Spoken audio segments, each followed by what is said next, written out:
నమస్తే మామ. ఇవాళ జర్మనీలో మా యూనివర్సిటీలో లైబ్రరీ చూద్దాం వచ్చేసేయండి. మీ అందరికి ఖచ్చితంగా నచ్చుతదని అనుకుంటున్నాను. ఈరోజు పొద్దుగాలే లేచిన వెంటనే బుర్ర బాగా పిచ్చిలేస్తుంటే ఓకే. లైబ్రరీ పోయి చానా దినాలైంది. ఒక్కసారి అట్లా పోయి కనిపిద్దాం లైబ్రరీకి. అక్కడైనా మన పనులు పూర్తయితాయి. ఇంట్లో అయితే పడుకుంటామని అక్కడికెళ్ళిపోయినాను. ఇంకా అసలు లైబ్రరీలో పోతే ప్రశాంతంగా ఏంజెల్స్ అందరూ మా కాలేజ్‌లోనే ఉంటారనిపిస్తది మామ లైబ్రరీ చూస్తే. ఇంకా విషయంలోకొస్తే ఇండియాలో ఈ లైబ్రరీ కాన్సెప్ట్ నాకసలు అర్థమే కాదు. 94 క్లాసులు పెట్టి మళ్ళీ స్పెషల్‌గా లైబ్రరీలు మాత్రం అద్దాల బిల్డింగ్‌తో కట్టింటారు ఫుల్ బుక్కులు పెట్టి. 94 క్లాసులు పోయి మళ్ళా స్పెషల్‌గా పోయి లైబ్రరీలో ఎవడు చదువుతాడో నాకు అర్థమే కాదు.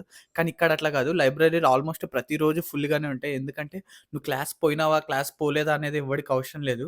అక్కడికి పోయి కాన్సెప్ట్ నేర్చుకున్నావా, వచ్చి నీ సెల్ఫ్‌గా నువ్వు నేర్చుకున్నావా లేదా అన్నదే పాయింట్ మామ.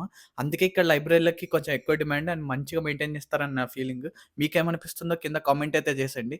జర్మనీ గురించి ఇంకా ఎన్నో విషయాలు, విశేషాలు గురించి తెలుసుకుందాం. నువ్వు కూడా ఫ్రీగా చదువుకోవాలంటే నాలాగా ఛానెల్‌ని అయితే ఫాలో అయిపో.